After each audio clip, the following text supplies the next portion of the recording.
Good morning. Today is Friday, January 7th, 2022. There's a detail of the narrative in our Parsha as the Jews are leaving Egypt that is a bit strange and actually a bit embarrassing. It's tacky. Just as the Jews are about to leave, after the 10th plague, after Paro has come and said, go, finally, go, Hashem says to Moshe, Daber na b'oznei ha'am, speak to the people of Israel, v'yishal lo ish es re'ehu, v'isha me'es re'usa. Each man should ask his fellow, and each woman should ask her friend, Klei kesef v'klei zav. Give me objects of gold and give me objects of silver. How did this come to be about the money? I mean, I thought it was about freedom. I thought it was about liberty, freedom from tyranny, going to serve God. How did this become a way to enrich themselves with gold and silver?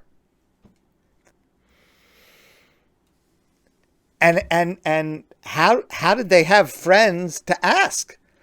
Go ask your friend. What kind of friend do you think you had the night after Makas Bechoros, God forbid, Nebuch, where in every single Egyptian household, God forbid, Nebuch, someone had died?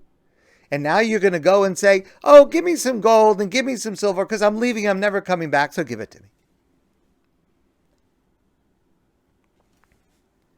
But the verse is so strange for multiple reasons. Because, first of all, they didn't need any wealth.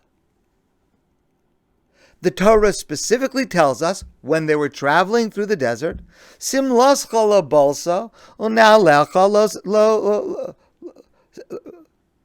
I'm sorry. Sim loscha lo bolscha me'alecha. Your clothing will not wear out. What do you have to spend money on in the desert? There are no stores. You don't need food because you have the mun. You don't need a home because you have the sukkos. You don't need clothes because what you have is not going to wear out. There's nothing to spend it on. What's the point of taking gold and silver from Egypt if there's nothing to do with it? And not only that, it got them into trouble. Because what did they use it for? They had nothing else to spend it on. So what did they spend it on? Well, our sages tell it they spent it on the golden calf. The Egel Azov, that's what they used it for. Says the Gemara in Masechta Brachos. Amri Debei Rabbi Yanai. In the yeshiva Rabbi Yanai they taught, Kach Amar Moshe Lifnei HaKadosh Baruch Hu. After the sin of the Egel, Moshe, the defense attorney for the Jewish people, coming to defend them and to bring any line of reasoning for why God should forgive the Jewish people for the golden calf. He said a lot of different things, but among the things he said is, Ribono Shel Olam, Master of the universe, Bishvil Kesef V'Zav Shehishpat Lahem LiYisrael. Who gorem she'asu es egel? You know why they made this golden calf? It's only because you, God, told them to take golden calf and gold and silver, and they had nothing else to do with it. So it was available for the golden calf. If you, God, would not have told them to take so much gold and silver, this sin never would have happened. So God, you can't hold them accountable. All right, it's not such a great legal argument, but it was part of the argument that worked. Parenthetically, this is such a common phenomenon because we all want more money. I want more money. And when we get it, often we are less happy than we were before. Everyone says, I say, I'm an exception. If I had a little extra money, I would just be happier, right? But the experience of the world is it doesn't work like that. And when we have more money, very often, it gets us into trouble. Early in his career, Rabbi Yaakov Kamenetsky was a rabbi in Toronto. Later, he moved and lived his later years in Monsey, New York. But earlier, he was a rabbi in Toronto. And he was close with the Reichman family. The Reichman family, the fabulously wealthy, religious family based in Toronto, gave millions and millions to support Torah, to support Jewish education, to support other causes. A remarkable, remarkable family. Rav Yaakov Kamenetsky was once having a conversation with one of the Reichmans. And this Mr. Reichman said to Rav Yaakov Kamenetsky, who of course was this unbelievable Torah scholar, lived very, very simply, never had any possessions, very, very simple lifestyle. So Mr. Reichman said to Rav Yaakov, which of the two of us do you think has a greater share in Olam Haba, in the world to come? Who do you think is going to get more reward in the world to come? You, because of your Torah learning, Rav Yaakov, or me, because I support your Torah learning? Which one of us do you think will get the better reward?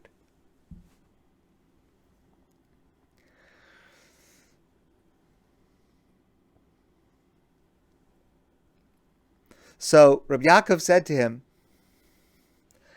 I don't know which of us will have a better Olam Haba, which one of us will fare better in the world to come. But of this I am certain. When it comes to Olam Hazeh, this world, there is no question that I have a happier life than you do. Our sages tell us, Ohev kesef lo yispa kesef. When a person loves money, they will never be satisfied. Mar b'nechasim mar b'daiga. The more possessions a person have, the more difficulty and anxiety and trouble they have because of it. That's why some of us are getting rid of some of our things now. So it got them into trouble having all this stuff. And by the way, don't think that this detail of taking the gold and silver from the Egyptians as they left was just some kind of last-minute addition to the program. This was not an afterthought. The first time that God spoke to Moshe way back in the Parsha of Shemos at the burning bush, the first time that God described to Moshe the plan of leaving Egypt, God said to Moshe, I will cause, at the time of the Exodus, that the people of Egypt will have favor and graciousness towards the Jewish people, as improbable as that sounds. And when you leave Egypt, lo selchu reikam. You're not going to leave empty-handed. You'll ask them for gold and for silver, and they'll give it to you. V'nitzaltem es Mitzrayim. Listen to that phrase. V'nitzaltem es Mitzrayim. Now, normally that's translated as, and you will take the spoils of Egypt. So, somehow this is central to the entire narrative, and the question is why.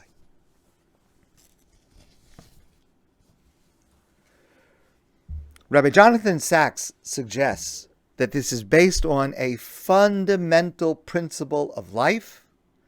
We've discussed this before in other contexts. A people or a person driven by hate cannot be free. If Moshe would have taken the Jewish people out with their hatred of the Egyptians in place for all time, we would still be stuck there.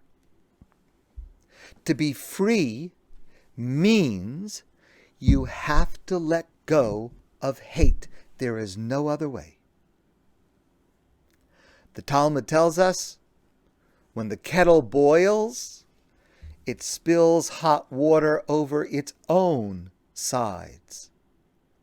Hatred causes more harm to the hater than to the hated.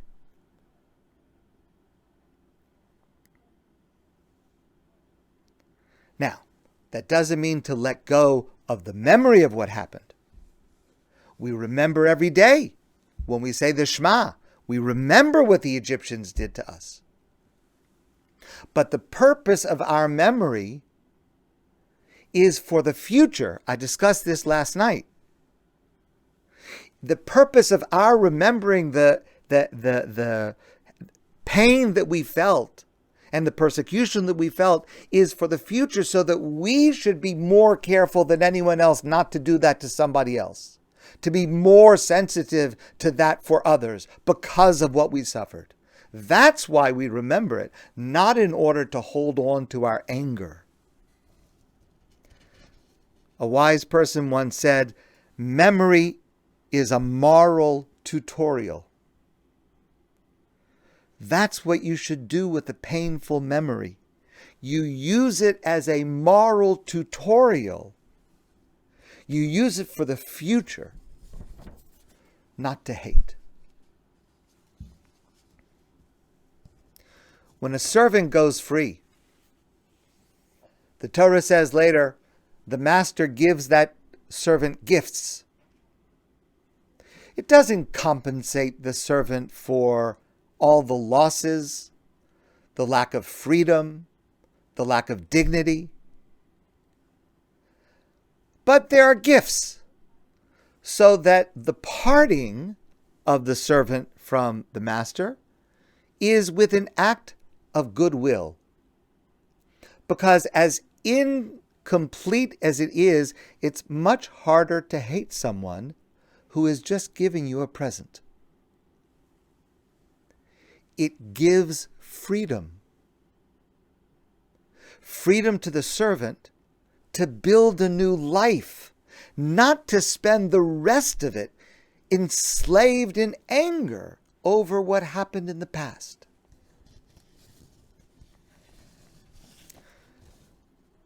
Shlomo Carlebach was once asked the question,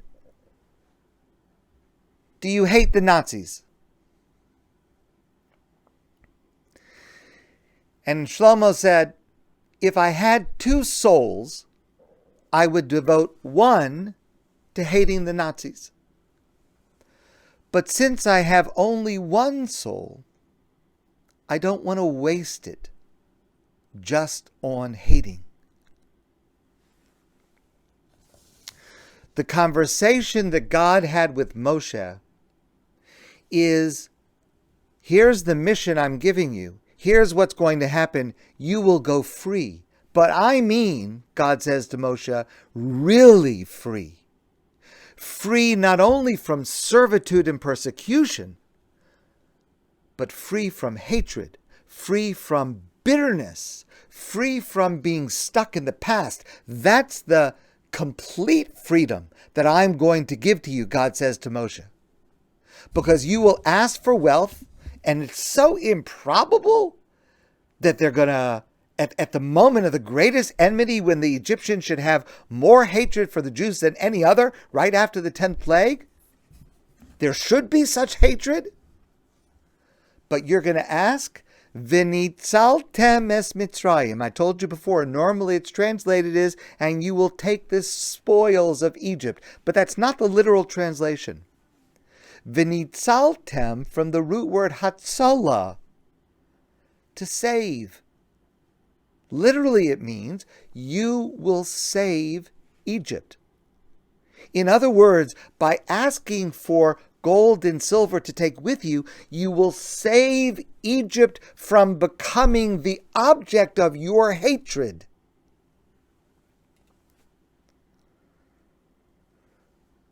And because of that improbable act of goodwill, just before they left,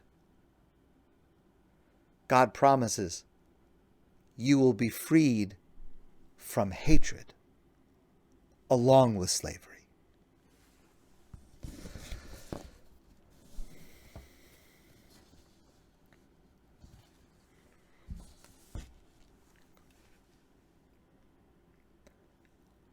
And the same thing happens in our own individual lives. Something bad happens, we remember. But if we allow ourselves to remain with the hate, we remain slaves. We remain stuck. That's what God was giving us by arranging for us to ask the Egyptians for their wealth. We didn't need it to be wealthy. We needed it for our freedom. To be free, you have to let go of hate. And we are having a really hard time with that right now. This has become a symptom of our current ills just as much as fever and coughing and the other symptoms of this pandemic. Sarah Liao wrote an article in last week's New York Times. Nerves at the grocery store were already frayed. It was a grocery store in Minnesota. There's an employee there named Anna Luna. And a man comes in, and we've all been living through COVID for a long time. And this man wanted Cambozola. It's a type of expensive blue cheese. I don't personally know what this cheese is. I don't know if it's available for kosher, but it's Cambozola. It's a fancy cheese. He looked in the dairy area, couldn't find it. He looked around, he couldn't find it. He looked in the gourmet area, couldn't find it. He flagged out an employee, the employee couldn't find it. He told him to go to the back of the store to look for it. There was nothing in the back of the store. And then this man lost it. He had a meltdown. He started screaming and yelling, "What do you mean you don't have this cheese? What do you mean? How is it possible?" And this woman, this employee, Anna Luna, says, "Have you seen a man in his 60s have a full temper tantrum because we don't have the expensive imported cheese he wants?"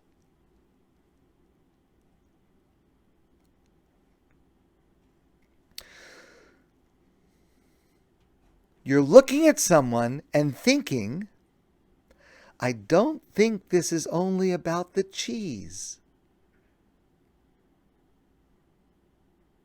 Sue Miller, who works in a nonprofit trade association in Wisconsin, said, "People are just, I hate to say it because there are a lot of really nice people, but when they're mean, it's a different scale of mean." And we're seeing this all over. Rage. One expert explained it's because there are a lack of outlets for people's anger. I understand that. That waiter, that flight attendant, they become a stand-in for everything coming between what we experience and what we think we're entitled to. We need an outlet. We need to decompress. We need to do whatever we need to do in order to prevent our own enslavement to anger and rage. Because that's not the way to do it. Because what's happening in these cases is that we're enslaving ourselves. We're making ourselves subject. And we need to trade that to prevent that rage and anger from enslaving it ourselves. So we need an outlet. We need to think about it. And I think this week's Parsha is a great opportunity to think about how to create, even if it's small acts of goodwill, just to change the dynamic. Because enslavement to anger is even worse than enslavement to Paro. My friends, I want to wish you a great day and a beautiful Shabbos. and I look forward to seeing all of you soon in person.